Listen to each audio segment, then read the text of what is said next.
The four of you wake up Saturday morning above the little spoon in your rooms. Of course, after, a bit of an eventful night. Everybody but Clive still, immediately upon regaining consciousness, that surrounding buzzing, a low hum, still continuous. Immediately, you recognize it from the same type of thing as you were experiencing last night. And then again, as you start to get up and do some of your maybe morning routines or whatever you would do first thing in the morning, go to the washroom, etc. As soon as you're doing mundane tasks or have your mind focus on something, it's almost like it just kind of drifts into the background, but is always just persistent. Like a bad fluorescent light. Exactly, a little yeah. Like some mild tinnitus or something, buzzing in your ears that you only notice when everything's quiet. So Clive does not hear this at all and has not since it's begun. That is correct. That's correct. Good morning, Clive. Hope you slept well. Yes, I did actually, Barnaby. And yourself? After what happened, I couldn't really get a good night's sleep, of course. I'm surprised, actually. I slept relatively soundly despite all the commotion, but hopefully this day ahead of us will be a little bit less chaotic. Yes, I hope. I mean, as I was laying there last night, I did that incessant buzzing noise. Just every time I calmed down, it just piercing. You hear that? I'm sorry, a buzzing noise? Yes, it's like there's some mechanical thing. Maybe it's something here in the kitchen or something. It was very annoying. Listen, just pause and listen for a minute. Do you hear it? No, I'm sorry, Barnaby. I don't hear anything at all. I must get an appointment or something to get my ears checked out. Anyway, I'm going to brush my teeth. Yeah, perhaps something as simple as just a little bit of wax buildup or something. I wouldn't think too far into it. I pick up my clothes and sort of go to the door and say, well, I'll be back in a moment. Maybe we'll get some breakfast before, I don't know, deal with the sheriff situation? Yes. I think starting our day with a good hearty breakfast is a good idea. And I walk out the door to go find the bathroom. Ladies? Ruby is packing her bags. Hi, Ruby. Did you like being a little spoon?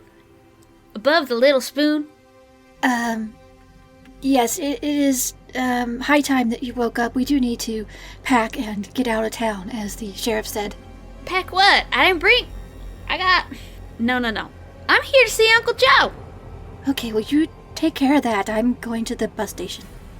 Goodbye. You don't care about seeing the good doctor? The sheriff said we need to leave, so we need to leave. I bet my uncle's a powerful man. We should go see him. Well, I suppose we do have a little time before the bus comes. But she did say the first bus, so we must be prepared. Yeah, we have a little time. Plus, Barnaby and Clive, they seem kind of smart, right? We'll figure it out. I suppose. I mean, you're smart too, but you already decided to follow rules. Rules are meant to be broken. Rules are very much meant to be followed. That's why they're there. Rules very much don't apply to me. Okay, well, you have fun with that. I will. Okay. Perhaps we could get some breakfast. Oh, that sounds good. Let's go.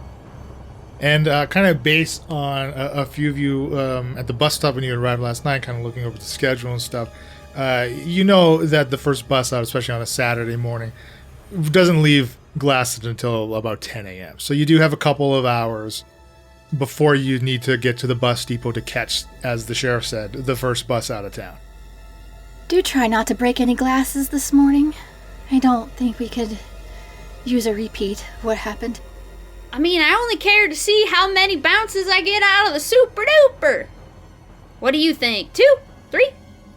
Maybe we can go to the general store, as was suggested, and you could purchase one and try. Definitely, I gotta keep the receipt in case it breaks. Okay. Oh, hey, the guys are coming down. I think I'll, return back, put my stuff away, and I'll pack everything up, but not because I'm going to stay there, because I'm going to go to the church. So I'm going to say, after some breakfast, maybe head over to the church for a few moments, and then I guess I'll bid you all adieu. Yes, I mean, I don't know. Perhaps the sheriff got a good night's sleep and she's feeling a little bit less on edge this morning. Surely we didn't do anything that warrants being ejected from the town. It seems a bit outrageous to me. I'm sure someone coming in and waking you up at 2 a.m, it was big misunderstanding. She has to understand that I'm the new pastor here, so I will be staying, of course, and the rest of you just, big misunderstanding. Well, I mean, we got the town pastor and we got the town doctor. We gotta obviously meet up with my uncle, but 2 very well-respected people in the town, I'm sure. Instant respect comes with the title. Pastor. So should we go find my uncle? Well, let's get some food here. Maybe Anna can fill us in on, the sheriff a bit. Oh, that's a good idea. So we go down, see if is there a table available on this Saturday morning. As you walk down these stairs that lead up to the rooms, could anybody that has a spot hidden please give me one? Spot hidden, I have that. I do not. I do. My spot hidden is 50, and I rolled a 68. Rolled a 90. I don't think I got it. Clive doesn't have a spot hidden. Barnaby, across the street, pretty much directly across the street from the Little Spoon, is actually the police station, right? The sheriff's office, and kind of milling out, not actually in front of the station, but you see they're clearly not.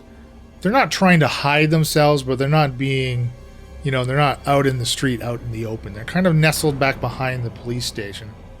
You see two figures dressed in basically like head to toe, all black. They're completely covered in garments except for their faces. Big black boots, black gloves, long overcoats wrapped up around them tightly, and they seem to just be kind of standing there, clearly watching the 4 of you as you come down those stairs. Oh my, who are those fellows over there? Dressed up very heavy, large coats. Do you see them? Of whom do you speak? Over there.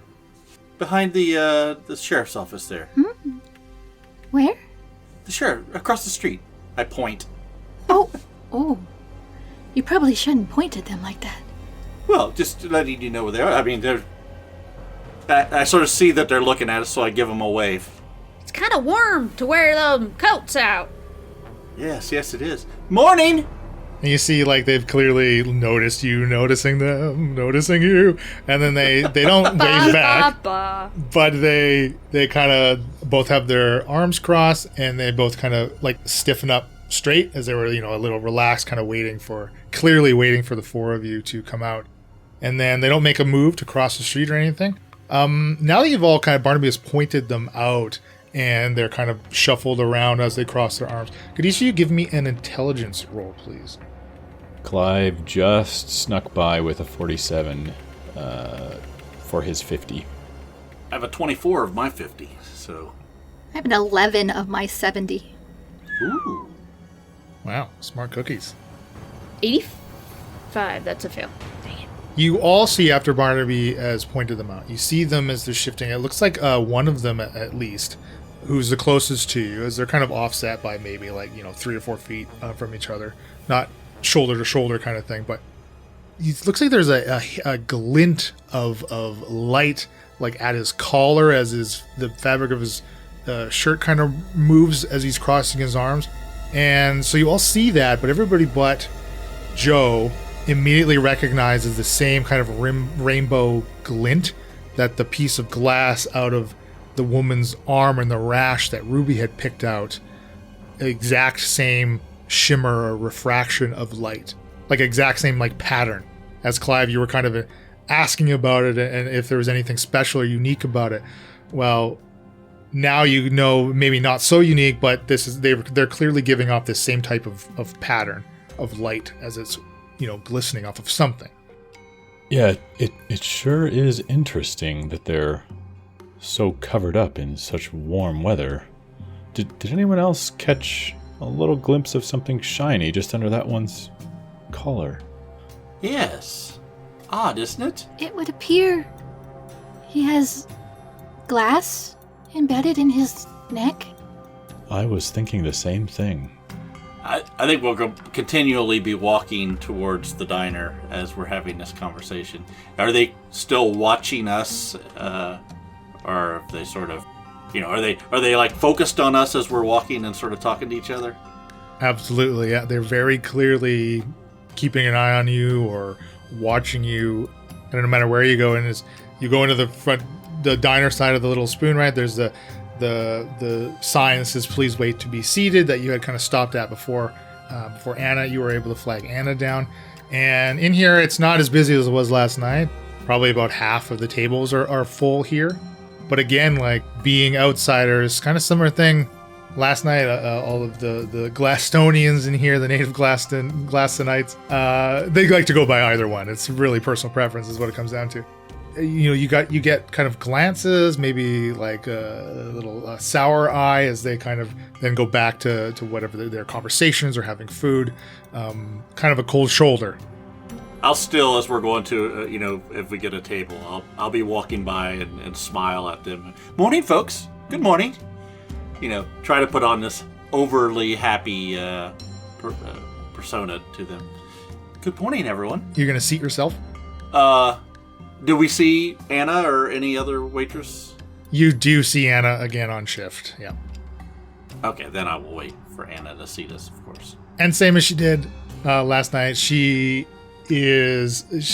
like, kind of sees you, obviously, and gives you a bit of a reluctant wave, as again, she kind of finishes up with whatever task she's doing and comes over, greets you again. Well, hello again. Care for some breakfast? Good morning. Yes, Good please. morning, Anna. Please, follow me. It looks like the same table you had last night is available. I'm sure that's as fine a place as any. Oh, this has become our table now. Isn't that lovely? Small town. And Barnaby, as you're kind of giving your greetings, like you said, like you'll get the occasional little nod, but nothing more. Nobody else like speaks back to you. Most of them don't even really acknowledge your greetings. It is quite odd, isn't it? I mean, most of the places I've been, people were much more friendly. Here they seem very off-put by newcomers. Oh, this seems pretty standard to me. Well, sometimes in the big city back in New York, people can be a little bit less friendly, but it does seem unusual for a small town. Typically, folks are much more welcoming to visitors. It is unusual. Yes, and there's windows here in this diner, right? So we can look out and see those people that were watching us? Yeah, you can see them still across the street, kind of out the big front windows in the front of this diner, absolutely. Those folks across the street there. Very odd. Did it seem like, could we get a close enough look to see if they're like old, young, maybe even people we might have recognized? Like, nobody recognized. They're probably, mid to early 40s, or late 30s to mid 40s, probably. They look, I don't know, you really only saw their face as far as, what their demeanor. They were obviously very rigid, right? Especially once they realized you had spotted them. But yeah, nobody you recognize. And they didn't seem like overtly aggressive or hostile. They just were like fairly unemotional and like rigid, as you said. Yeah, you didn't see any response other than that kind of initial like stiffening as they realize they're under observation. I've never lost a staring contest, so I got this. Well, Joe, I don't know that, we've already caused a bit of a kerfuffle in this town. Perhaps we tread a bit lightly with the local folks. Maybe they're working with the sheriff. I mean, they were right there by the police station. Making sure we leave town. Oh, I hope they don't have to bring people out to make sure we leave town. That would be ridiculous.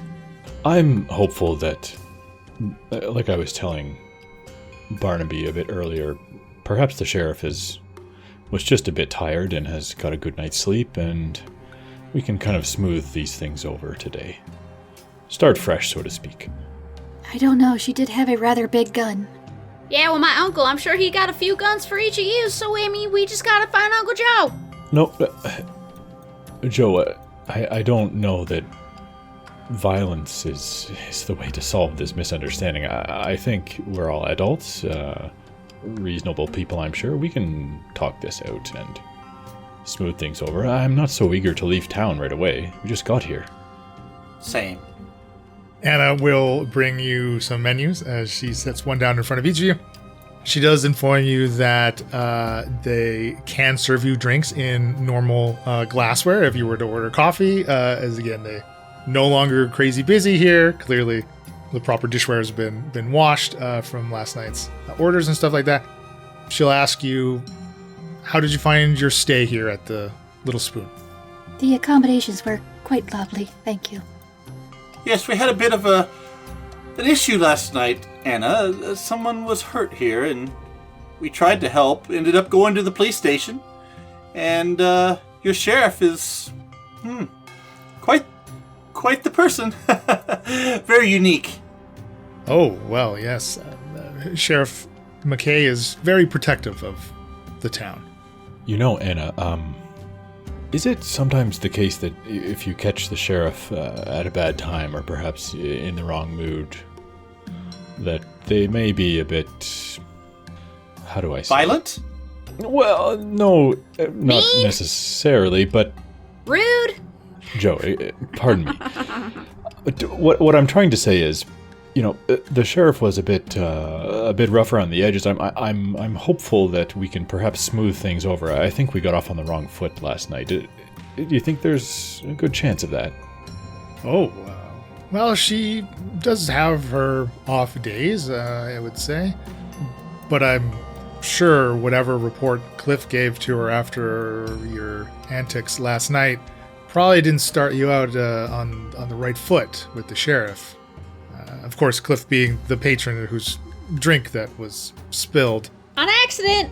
You know, Anna, that word antics, there's been a couple different words that have labeled our behavior since we've come into town, and I think there's just been misunderstanding after misunderstanding. We mean no harm to anyone here, and certainly don't want to be causing any ruckus. First impressions are a lasting impression, usually, as we say around here. But you mentioned somebody was hurt last night. Well, that's the thing.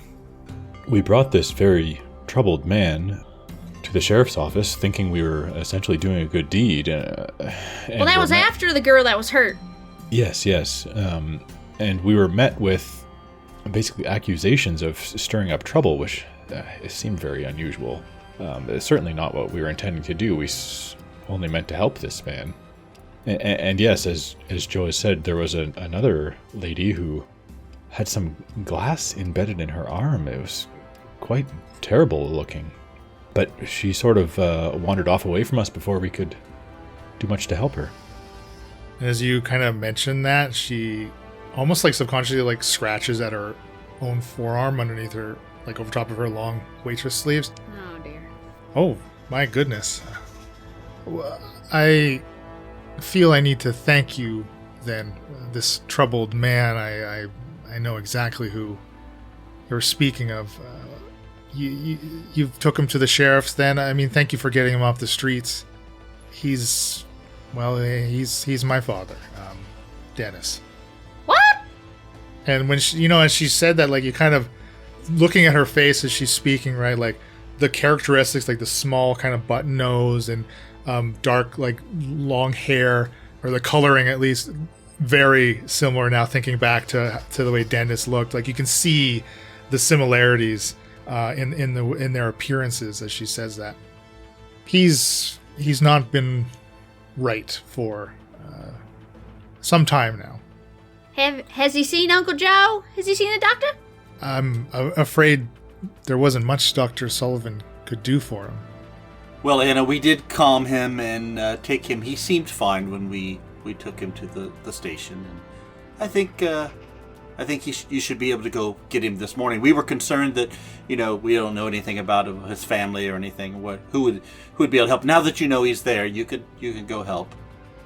And then I glance out the window and go, by the way, who are those fellows? And I point. And she kind of like leans over, looking across the street. Oh, well, that looks like Trev and Jeb. I think they work at the factory. Wearing some quite heavy clothing for the temperature, aren't they? Well, yeah. It looks like it. Do you know them, or are you having a problem with them? No, just they seemed a little strange this morning as we came down here to have breakfast. They were sort of giving us the eye, I should say. I'm sure it's nothing. Well, I mean, it hasn't been until very recently that Glasston's population is expanding, and we see newcomers on a more routine basis. Great for business here, but some of the, hardcore locals maybe not quite used to so many outsiders being around. I'm sure that's all it is. Yes, I'm sure. So Trev and Jeb, they're like born and raised in Glasston? Oh, yeah. I mean, most of us here are. And most of y'all work at the glass factory? Well, because of Mr. Winters, yes. Him and his company, the employment they offer has been a huge boon to Glasston. I mean, that's why we're seeing so many outsiders. Is that not why each of you are here? Of course, Pastor Barnaby, I know your story. Oh, yes. I'm here to hang out with my uncle. I was hoping he'd take me in for a little bit. Well, I believe his clinic hours started, an hour ago. I'm sure you'll find him there. Yeah, I'm gonna look. I saw you itching your arm. Can I look at it? Maybe tell Uncle. Maybe there's something we can help you with. We don't need to bother her with her personal medical issues. I'm sorry. That is all your private. Can I just have I'm trying to help someone. a black coffee with some toast, please? We should let her get on with her job. American coffee for me. That German coffee is pretty good. Well, I appreciate it. It's just an itch, that's all. And then she'll take your orders and kind of disappear back to the kitchen. Clive will ask for his coffee in a traditional porcelain mug again. He would also settle for it in a ball glass cup of some sort, if it's available. If you say that to Anna, you get another frustrated kind of look, the same look she was giving you as you refuse to accept a mason jar. I would like to say that I actually did meet these people on the way to town, and I'm not affiliated with them in any way. No offense, of course. Oh, Ruby, why would I be offended by someone wanting to insist that they're not affiliated with me at all? Clive kind of looks down his nose. You all do seem to keep causing trouble, and I am very anti-trouble. Well, she's with me because we're going to see Uncle Joe. So, I mean, we are kind of affiliated. No. We really are. No. Because I'm going to be around. Anna has long since disappeared at this point. I do plan on leaving today, as the sheriff not so subtly suggested. Well, to each their own, I suppose, Ruby, but I'm quite confident we can smooth this over. It's all just been a big misunderstanding, a series of unfortunate events. I believe that may be trademarked. No, it doesn't ring a bell at all. Not until 1928. So you all will be served everything you order. Yeah, you can, pay up, get the bill, pay up, and this entire time you've been enjoying breakfast, those two figures, Trev and Jeb, have been still across the street, just watching, waiting for the four of you to leave the Little Spoon. I think I'll just take my last little swig of coffee and put it down on the table. Well, folks, it's been a pleasure meeting you after getting here off the bus and staying the night, but I do have some things to attend to, so it's been a pleasure. and get up and start to walk. And I hope to see you if you stay in town tomorrow morning. Yes, I mean, it's a small town. If we're all still here over the next couple days, I'm sure we'll bump into each other. Best of luck with the congregation and the church there, Barnaby. Thank you, Clive. Goodbye, Pastor Barnaby and Clive. It was an experience meeting you. Joe, I assume you would like to go to see your uncle and Dr. Sullivan, and I suppose I would like to also try and say hello before I say goodbye. You know, pardon my interruption, but you wouldn't happen to mind a third tagging along. I also would be interested in talking to this local physician, if it's not imposing too much, of course. I suppose if you don't plan to insult him, it would be okay. Well, I'm sure he has studied well and hard in order to, be licensed to practice medicine. So, boy, who am I to judge? It's far outside of my area of expertise. Exactly. I don't think there's a regulatory body yet. I don't think he's licensed, but that's just sort of, it's the 1920s. Wouldn't there be? I feel like there's licensing. Anyway, let's move along. Moving right along. This has been a history lesson with the Incorrigible Party, where you leave with less knowledge than you came with. You're getting stupider by the minute. The less you know. Reverse star. The star goes back. It's glass with a little rainbow in it. All right, so I open the door as the little bell rings, and I yell back to Anna, Anna, please feel free to bring your father over to the church. Be happy to speak with him. Hopefully everything will work out okay, and I hope to see you soon. And she'll give you a wave of goodbye. And I walk out, headed to the church. Exorcise his demons. Mm-hmm. So then the rest of you were splitting. So Barnaby to the church and the rest to the doctor's office? Yes. All of you notice, again, these two figures, Trev and Jeb, they do not look like they are making any efforts to be, stealthy in any way or to obfuscate the fact that they are following you. And they do split. So one of them follows Barnaby as, you kind of hit the cross section as Barnaby really only has to go across the street to the church. The others kind of cross to the upper part of this, Main Street is basically this plus sign, essentially, right, for the whole town. And you now have one of these figures in black following each grouping here. Barnaby, as you cross to the church, you find that it is unlocked like it was last night. As you enter that same kind of lobby area, with the coat room and the little washing up sink, and then the big double doors with that plaque that was in between them. The doors are now open, and you can see clearly into the sanctuary beyond it. Just kind of stereotypically rows of pews up to kind of a front dais with a lectern here where the pastor would stand to read his sermons. And it does look like there is somebody in there. You can see they have their back to the door. They're kind of at the lecture. It looks like they're kind of fiddling with something on the front of it. I'll walk in, of course, lay my briefcase and my little bag down, and sort of be looking around the vestibule, the lobby area, and look into the person and say, "Hello, good day." Elias, I told you I'm not interested. And as he turns to see that you're not who he thinks you are, "Oh, pardon me. Hello, sir. I'm Pastor Thomas. What can I do for you?" Pastor Thomas, very nice to meet you. I'll walk over to shake his hand. Barnaby T. Williams. I'm the pastor here for at least for a few months. I'm the pastor here, actually. I reach into my pocket and sort of pull out the letters that I've received about. Oh no, there must be some kind of mistake. I've been told to come here, right? This is the Second Methodist Church, correct? May I see? Oh, yes. Please. Oh, as he kind of reads over it.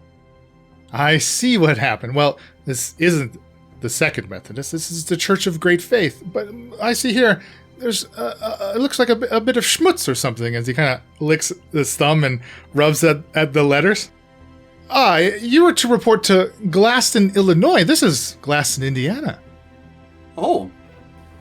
My, I feel quite the fool. No. A simple mistake. Anybody could have made it. This is, I'm so sorry. Well,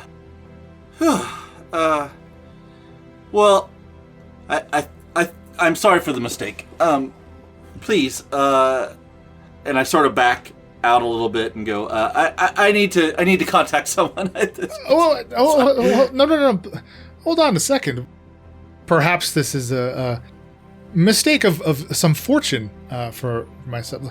I could always use some help around the rectory. We can easily make a position for a second pastor here.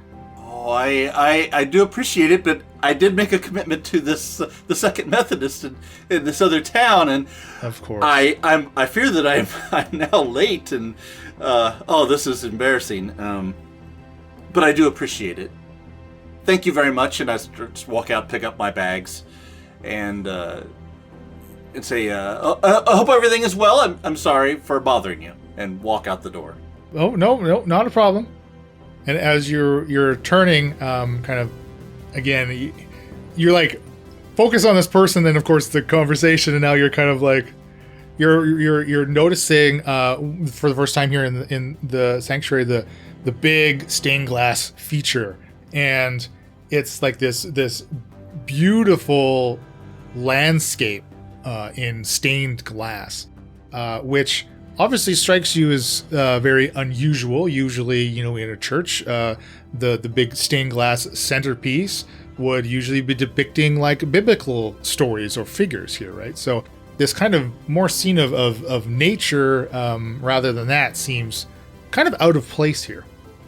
Okay, so I think I'm really embarrassed and upset that I made this foolish mistake. So I sort of glance up. I look at the landscape and find it odd, but then go out the door and make my way very quickly to the bus stop area.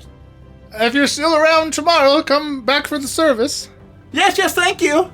If you recall, because you saw the plaque last night here, the plaque read, "Forester's path may perish, but I know the faith of its people never shall," which is a quote from Reverend O'Brien, 1849 to 1901. Which you all read that plaque, obviously in this case, specifically, Barnaby read that plaque, so perhaps a connection, you can put those two together, maybe in a more settled frame of mind, as you kind of collect your things and bustle out of this church.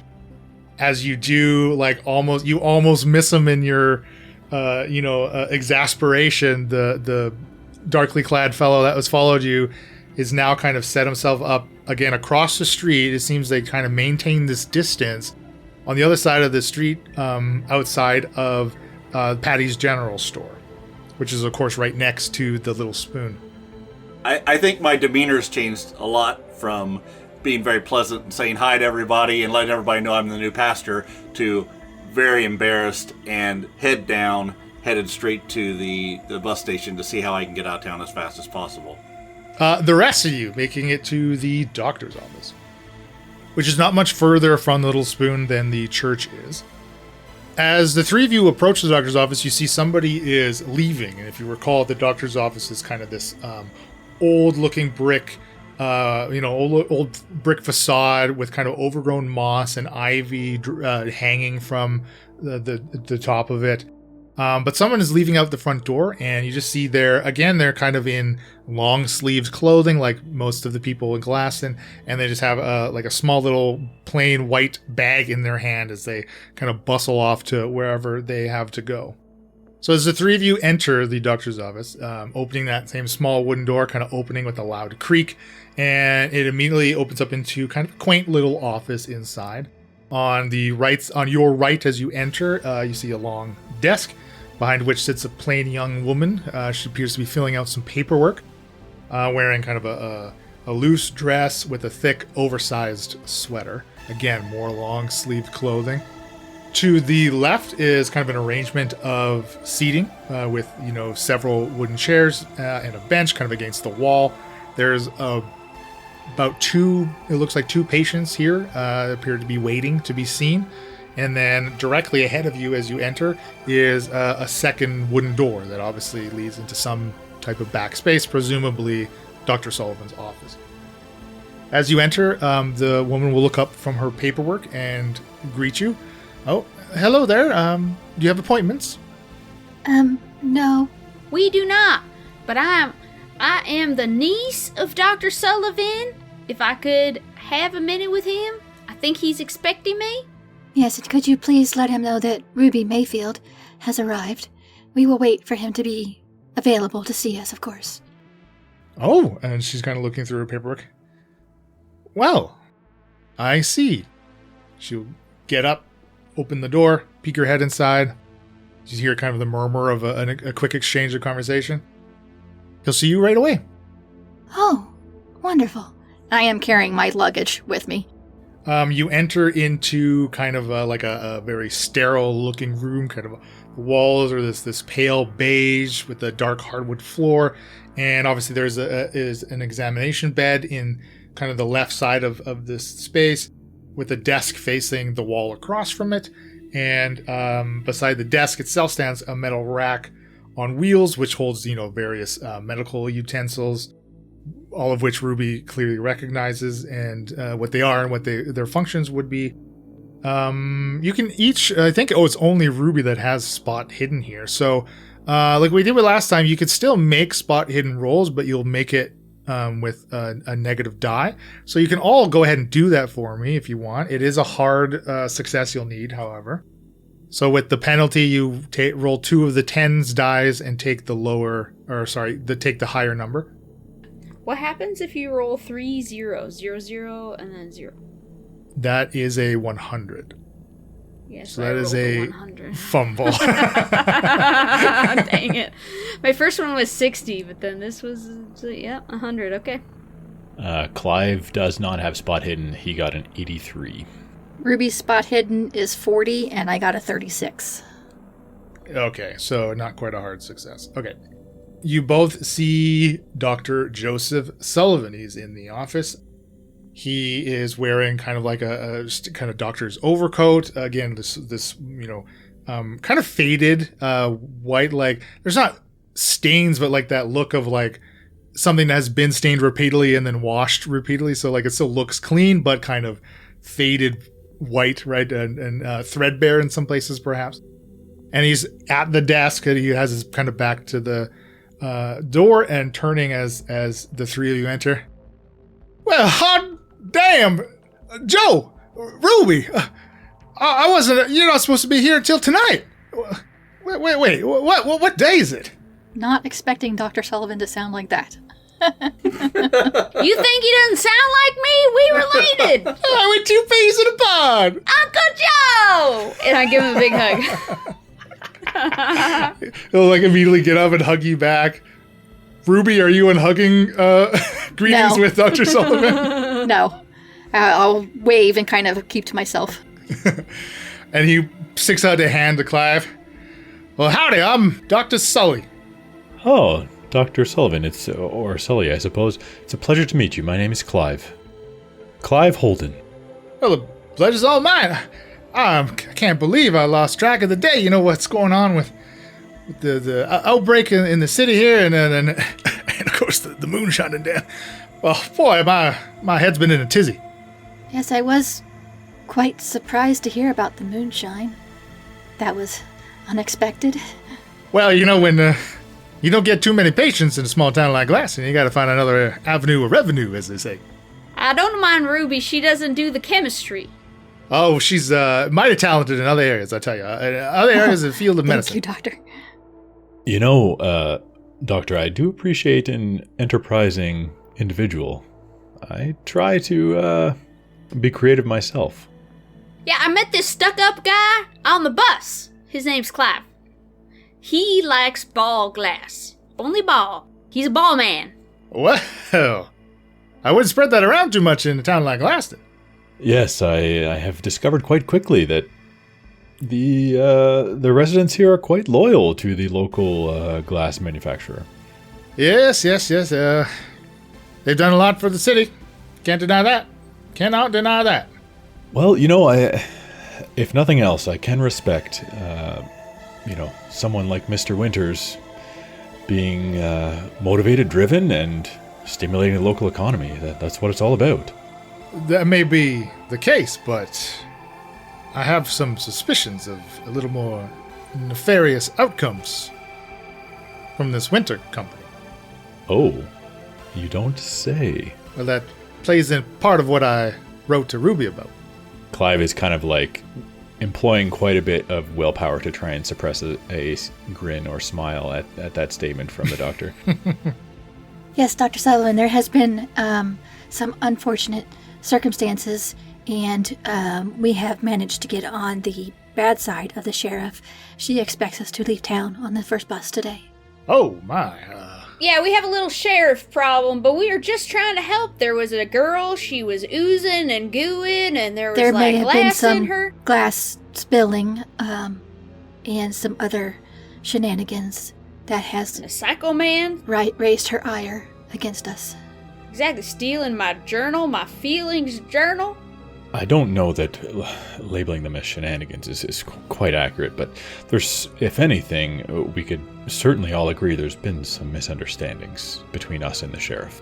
He'll kind of move past you and, locks the door to his office and kind of gets back to his desk. He tries to speak a little quieter, but it's clearly not much quieter than the way he normally speaks. Well, that's quite the night you've all had here. As you kind of recount the story, right, with maybe a little more detail. You've stumbled upon, Ruby, this rash, the outbreak I wrote you about. It's affecting most of the people in Glasston. Yes, I do have a sample from the young woman's arm. Oh, that's quite excellent. Perhaps we could take a look at it under some type of microscopification here. Yes, I'll pull it out from my purse and hand it to him, all wrapped up. And you see he kind of goes over to his desk, and there's a drawer which he unlocks and pulls out, and see he has a number of his own specimens is the wrong word, but his own pullings or shavings of glass, and he kind of takes them to you. The two of you can maybe take a second to compare them. It is clear they're incredibly similar. You hold them both up to the light. Each of these shards of glass from all of these, there's a number of little petri dishes he has them enclosed in. That same kind of unique looking glint.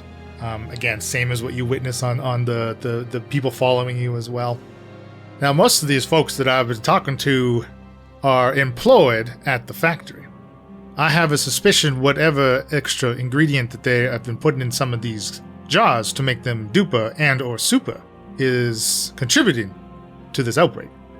It doesn't seem to only be the factory workers, however. We did notice that Anna, the waitress at the Little Spoon, seemed to have some kind of, perhaps, a rash on her arm as well.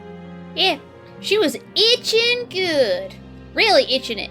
Now, did she happen to mention any type of humming sound? If every patient I've treated has come in complaining about this. I have the humming sound. I do as well. Have you been to the factory? Do you have any rash that's broken out? No rash. Haven't been to the factory, but it sounds like there's a refrigerator in my head. Well, I don't believe that's good news. I can tell you, after 24 to 36 hours of hearing this humming, you will develop a rash.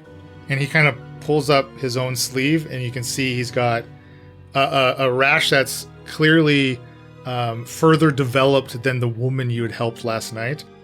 More like patches, almost as it's patches of missing skin, and clear shards of glass protruding from his forearm.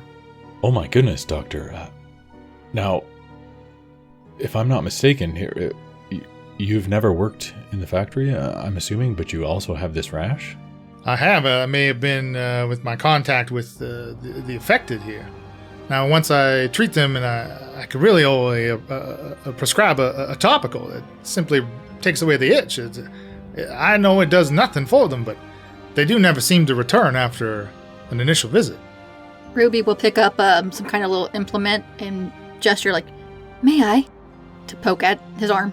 Please, you won't be doing anything I haven't done myself. Does it hurt? It is quite painful and itchy, yes. Wait! Clive! Can you hear the humming?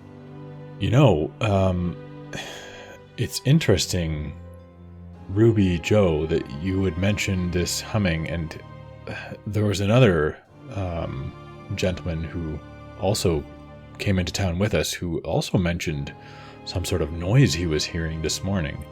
But I don't hear it myself. I've heard no such thing. What might be the difference between us four? This may be an opportunity for a breakthrough, Doctor. Dr. Sullivan, have you drank from the glassware? Well, damn near everyone in town has. Except Clive. You know, that's a brilliant thought, Ruby. Oh, no way. I'm somewhat reluctant to jump on the bandwagon, so to speak, of this Winter's Jar Company unbreakable glass situation, and I've requested every time I've been served that I have non-Winter's Jar Company. Your prejudice may have saved you. I hate to say who's laughing now, but it does seem apropos. Well, was it the jar or was it that German coffee? I don't know.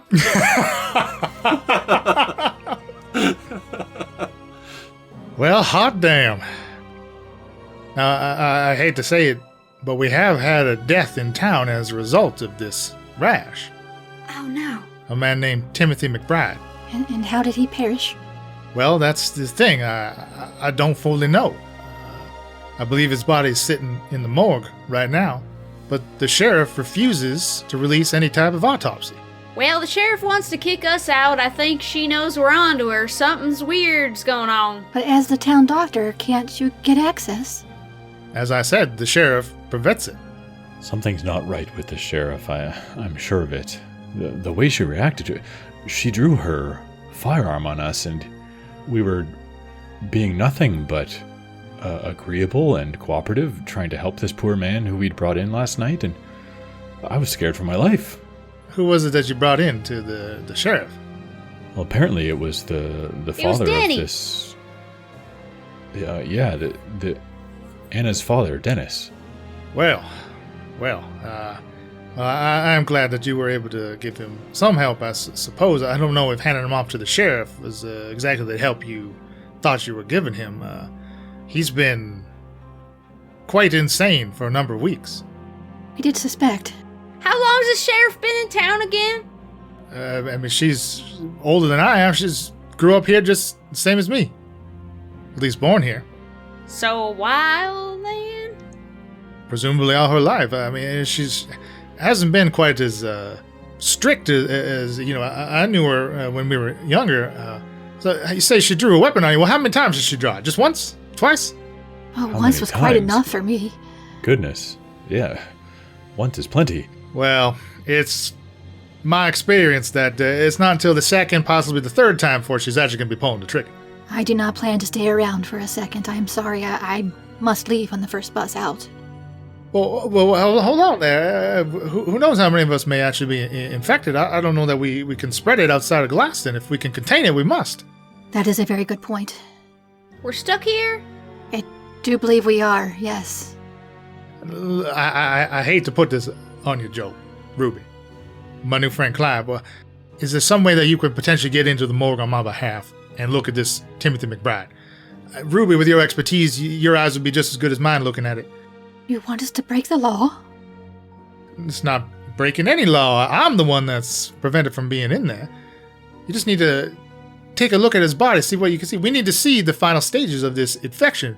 That is a good point. We do need to know. We must truly judge how long we may have if, clearly, this infection is spreading as we speak. Can you give Ruby some sort of identification? She's working for you, right? How long has it taken to progress to this point, Doctor? Well, I heard the humming about 48 hours ago. Oh, that's all. Oh my. It's moving quite quickly, yes. Now, I don't believe you should be purporting any type of association with Dr. Sully here, as I said. The sheriff has said I am barred from the morgue. Now, is there anyone else who's keeping eye over the morgue? Could we perhaps try to approach when the sheriff isn't going to be around? Who else works there? Well, it's just a morgue technician. I mean, the jail and the morgue, they share a building. Do you perhaps know somebody who might be a bit more receptive? I mean, we already are off on a bad start with the sheriff. What's this technician? Do you know them very well? Perhaps they might be a bit more reasonable. Well, I'm telling you, David Green is under strict order to keep Dr. Sully out of that morgue. What do you know about this David Green? Anything that might give us a bit of advantage, or perhaps Oh my! convince him that... Pastor Barnaby, we must warn him that he can't spread this to his congregation. Ah, yeah, you can't be giving out diseases to the flock now. Perhaps the good pastor can perform last rites for him. Oh, yes. Like after he's dead? Well, to set his spirit at rest, right? Sure, that sounds like a religious thing that people might do. I'm sure that will work. I will tell you, David Green is a stickler for the rules. So if you can perhaps persuade him that you're here upon some type of official business, I say perhaps not associated with myself. But you can convince him of that, and he's sure to let you in. Whether this be this godly stuff or not. So will you help me with this? Now, Ruby, I know breaking the rules isn't your kind of thing, but like I said, this isn't necessarily breaking them, but bending them. You know, Doctor, I'd hate to do more than to draw any negative press on this successful business here in this town, but I think it's our duty to do what we can. Yes, I believe in times of great need that we all must do what we must do. So we must go find the pastor and see if we can get into the morgue. Whew. Well, I thank you kindly, all of you. I assure you, it's the least I can do. Sometimes you just have to be selfless in this world, you know? It's just the way I was raised. Okay, Clive. Dr. Sullivan, may I leave my luggage here? Well, of course. I am going to have to shoo you out a little bit. I was supposed to see my last patient about an hour ago. I've just been kind of sitting here. Okay, yes, we must go. Let's let you get back to your work here. We appreciate your time. It's great to meet you, Doctor. And he'll say goodbye and kind of unlocks the door, opens it up for each of you. And now as you leave and kind of move through this reception area, you see like another 3 people have shown up. So now there's kind of 5 people here waiting. Again, like 4 out of 5 of them are like scratching some part of their body. Oh dear. And then the last guy you kind of hear, he's got like a finger, or you see he's got a finger in his ear and is like shaking it, or like probing, like trying to like wring an ear out, you know, as if he's like hearing something, or has like water in his ear, or you know, that kind of thing. Oh my, it is spreading. We must act fast. To the church. Yeah, even just to save ourselves. That freaking humming. Barnaby, as you have hustled down this street, you're basically beelining it so to get back to the bus station, just kind of north out of town, and you are basically between the doctor's office and the station. Like you can see the station, like 50 feet down the road further, and you perhaps don't necessarily notice, but the others, as you're leaving this doctor's office, one, you've all seen now as your paths are kind of crossing again. The 2 figures in black have basically met up right across the street, and you see they're just kind of standing at the corner of Mr. Winter's mansion on the other side of the road, which is basically right across from the doctor's office. So the 3 of you can you see Barnaby now moving towards the bus station. You kind of hail him down, and now you've kind of reconvened here, basically outside of the bus station. Pastor Barnaby, we have a favor to ask. Oh, I'm sorry. I have to get a bus ticket. This is quite embarrassing, but I'm at the wrong town. Oh. This is not what I wanted to do. My father made me do this. My brother was the one that was going to be the pastor.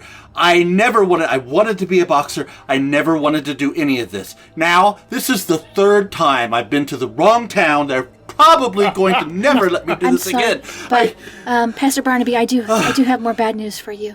Yes. What could it possibly be worse? You know, Pastor, I think you might actually be in just the right town. No, I've checked. I take my letter out. I see there was some schmutz here. You see? It's Providence. The Lord wants you here.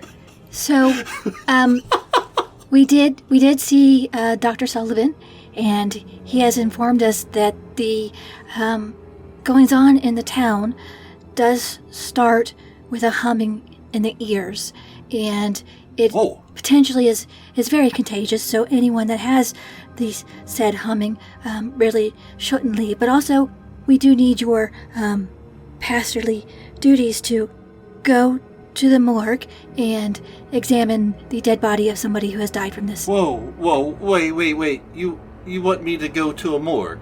Yes, so you can perform religious rites to soothe his soul would be the story that we would tell. I don't know if I'm the right person. But you are a pastor, and you can get us in so that I myself may examine this body to see what the end condition is, so we know how long we have. Please, Ruby, slow down, Ruby. Who was the name of the person who passed? Dr. Sullivan did say it was a Timothy McBride. And what religion was he? I don't believe it's relevant at this point. Denomination? McBride, probably Catholic. I'm not Catholic. I'm sorry, I can't help. Well, we don't know that for sure, Pastor. You know, I think the important thing here is that we see the big picture. This town is in dire need of help, and this recently deceased person may be the key to unlocking treatment for these poor people. And why doesn't the doctor just go? The doctor should have access to... He's been banned! That's the problem. The sheriff seems to be on a bit of a power trip here, and, you know, I hate to say it, but I worry for the fate of you three as well. You already are showing symptoms, and as yet, this has no cure. It does seem the sheriff may know more than she is letting on, and she is not letting anybody see the body, which is all the more reason why we need to. So what you're saying is if we go see this Timothy McBride, you will be able to get some kind of a cure with the doctor to get this incessant ringing out of my ears. Yes, perhaps. And then I can leave. That is the hope, yes. Unfortunately, I might remind you, there's much worse coming after the ringing, if what we've been told from the doctor is to be believed. Yes, in 2 days' time, you may develop this rash with the glass that we saw. Wonderful. This is a sign from God. I'd be punished for what I'm doing. It's just not my path. This has got to be... Not punished. You've been given an opportunity. A plague on me? Well, on the entire town, I don't think you in particular are special in this case. Trust me, after messing up so many times, the Lord is punishing me. I just can't... Well, perhaps you can get back in his good graces by helping us out getting into the morgue. Okay, Ruby, I understand what you're asking. Why not? Throw caution to the wind at this point, I say. Let's go. Thank you. Thank you very much, Pastor. All right, Timothy is his name. And you say he's Catholic. I understand, okay. And I will be giving him some kind of a, I don't know what the Catholics call it. Soothing post of the soul, perhaps. Last rites? Yes. Sure, fine, okay. I should say, we're not certain that he's Catholic, but... Does anybody know this Timothy? Is he from the city? Is he from the town? Does everybody know him?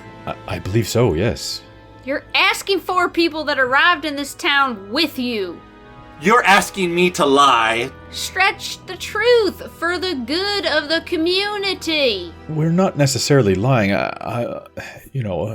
Admittedly, I'm not a religious man, but for those who are, which this recently passed Timothy very well may be, I'm sure it can't hurt to have a religious man such as yourself say a few words. Sure, let's, yes, take me there. I'll do what I can. I mean, this ringing in my ears has to stop. It's just one more thing that's just piled on to my day. I am sorry that you are having such a bad day, but I would like to point out that Joe and I also have the ringing, but Clive does not, and we may believe that it is due to the glassware produced in town. Oh, wonderful. Well, the morgue is where? In the jail? That is what Dr. Sullivan said, yes. Do we have to meet that woman again? I'm hoping that we don't. All right. Yes, I'm with you. I'm excuse me, sorry. I know I'm somewhat losing my composure here, but it's just this is almost the last straw. It's quite all right. There's a lot weighing on all of our shoulders, and I understand. Yes, I apologize again. So sorry. Let's go see Timothy. And we walk towards the jail. / morgue. So yes, the jail and the morgue are one building, and it is separate from the police station. And it is actually on the right across from the police station. Your time out here on the street, like, you haven't noticed the sheriff. Like, you know, remember, if you recall last night, she was out on like a rocking chair out on the front of the police station, kind of watching people as they go by. Well, you don't see her there now. The seat remains empty. You still see your two tails. They're, again, no attempt to hide themselves, but they're just kind of slowly on the other side of the street following you until they basically stop in front of the police station as you enter the jail / morgue. It is a small single-story building. It looks like it's kind of crumbling, even though, like, very clearly it's a secure structure. There's a sturdy wooden door that looks like the only entrance. Any of the windows you can see are very small, and they're all barred. So they do still let in some light into kind of this like stone box, basically. You enter into like a small kind of lobby area. Immediately ahead of you is a desk, and behind it is kind of flanked by two doors, one of which on the left is open, and you can see it opens to a narrow hallway that clearly leads to what look like four kind of basic jail cells. The door on the right is closed, and a sign on it says morgue. You can hear, as soon as you enter, you hear voices, and you recognize immediately the ramblings of Dennis. You can just see him in one of the cells, and he's kind of back into that, the ramblings with the swirling sands, and the time is now. The time is near. The time is near. Almost now. In front of the cells, you can see there's another figure. He looks like a middle-aged man. He's basically sweeping out the empty cells, and like occasionally he's like muttering something back to Dennis, like, "Oh, is that right, eh? Yeah, okay." As he's like sweeping out the floor, he hasn't noticed you enter yet. Oh, you choose to immediately draw his attention. Okay. I was like, we could try to speak. No, she was just clearing her throat. Ruby may bend the law, but she's not going to break the law. Ruby, you clear your throat and clearly draw the attention of Dave Green. He kind of perks up and looks down the hallway, sets the broom aside, kind of walks out to this desk. Hello there. What can I do for you? Hello, my name is Pastor Barnaby Williams. I've been sent here by Reverend Thomas to see the body of Timothy McBride for some religious purposes, as he has recently passed. I see. That is a little unusual. Could you give me, Barnaby, you can choose whatever may be best for you if you have, or if you do or don't have them. You can charm, you can try a fast talk, or you can try a persuade. I'll give you your choice. I don't have charm. Let's see, fast talk. I don't have that. And what was the other one? Persuade? Persuade. I do have persuade. Okay, I'll do persuade. My persuade is 50, and I got a 48. Okay, that is a success. Well, I suppose, unusual as it is, everyone's final wish should be fulfilled. I will have to accompany you to view the body, but please follow me. Thank you. And he kind of closes the door to the cells behind him, steps to the door labeled morgue, and kind of looks. All four of you is necessary? Yes, it is part of what we do. I'm sorry, I don't... We are in quite a hurry. I apologize, but can we just get this done quickly? Can you give me another persuade? It's going to be a hard success. Can I assist in any way? Yeah, how can we help him? Yeah. Sure, if anybody else wants to pipe up here with something to say, please do.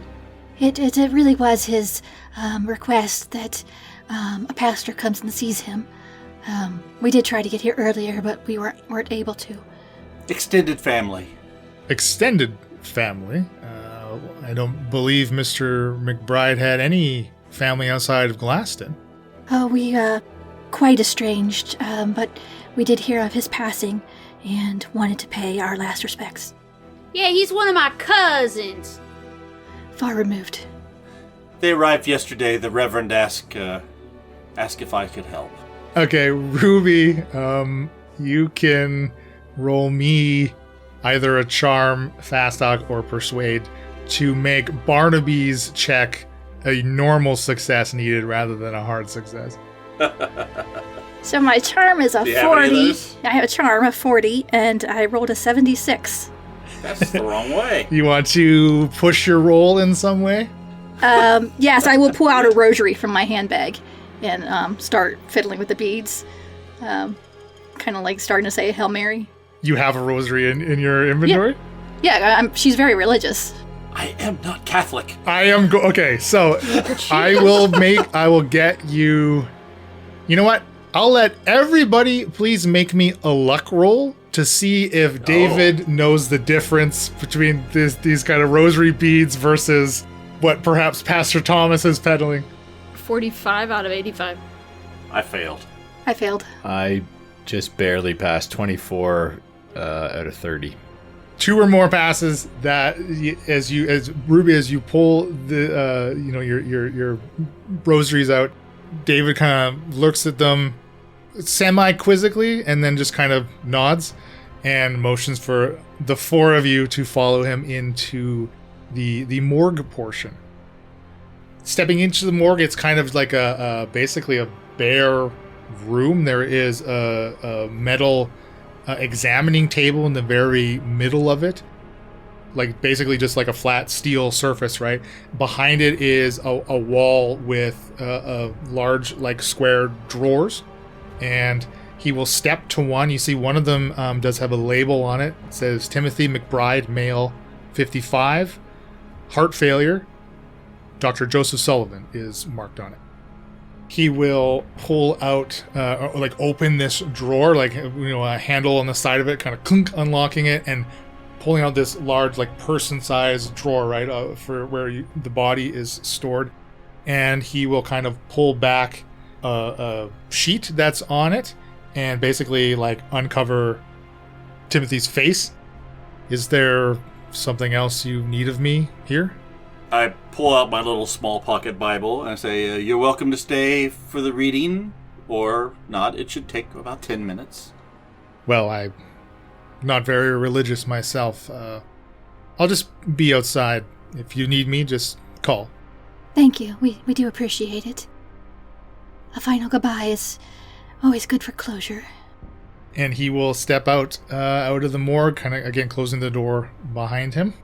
I'll open up the Bible and start reading one of the passages that we would read at a funeral, and I'll say, you have a few minutes. The Lord said... Is there an ID tag anywhere to be sure this is the right guy? Outside of there was the label on the drawer, and then now all you see is Timothy's face revealed from this sheet so far. I will pull the sheet down to expose his abdomen area. Timothy is kind of a slightly overweight older man. As you pull the sheet back, you can see that he has a large rash spread all across his chest, up both arms, up to his neck, and it looks far redder and aggravated and irritated than anything that you've seen either on Dr. Sully or the woman you met. You can either give me a science biology or a spot hidden. Anybody can do that.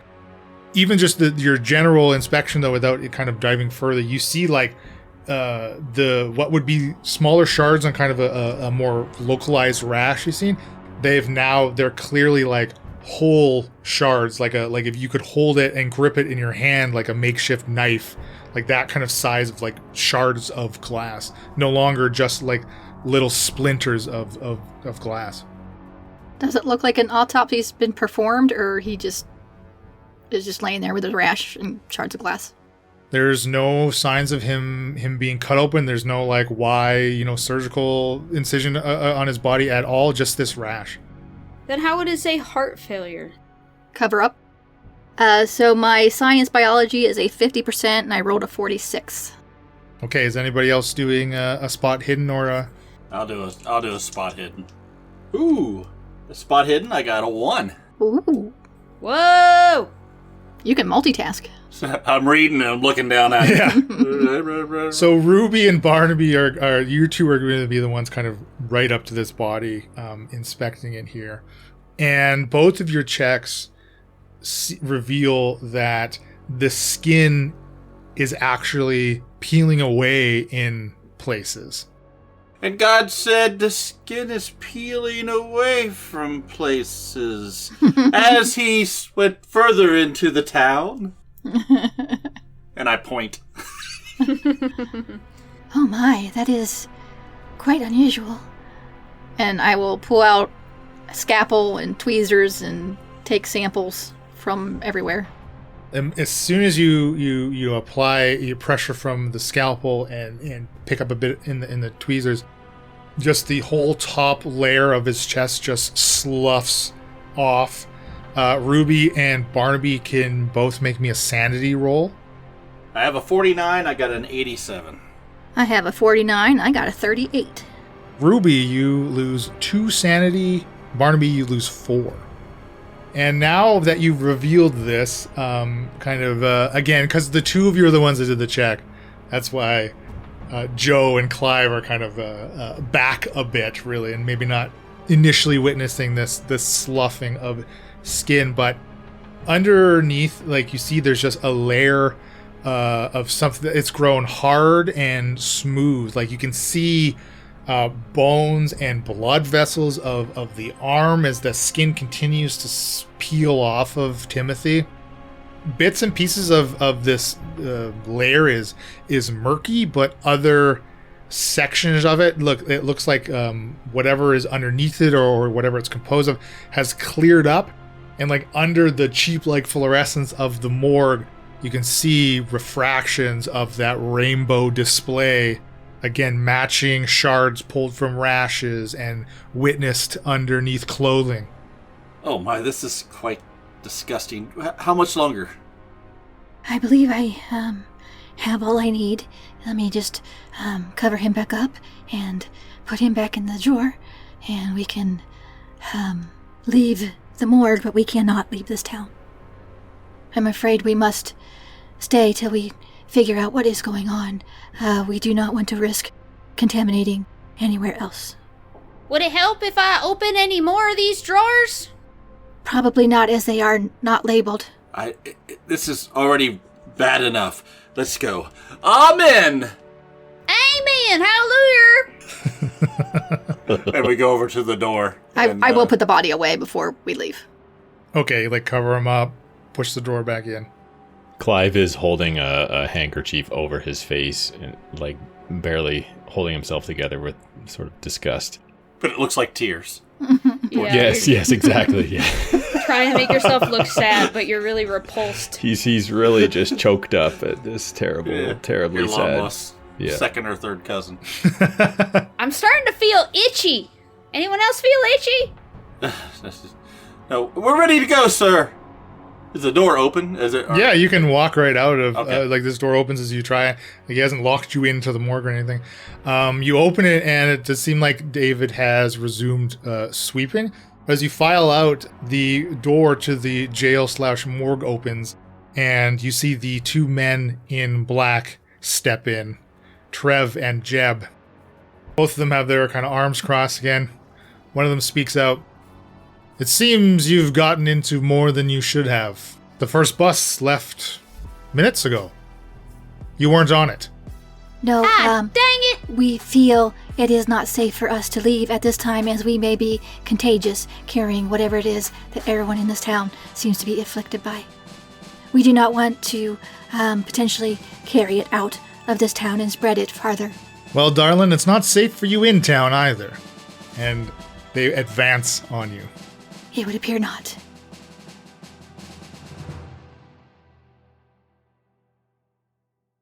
This has been a Sounds of Steel production.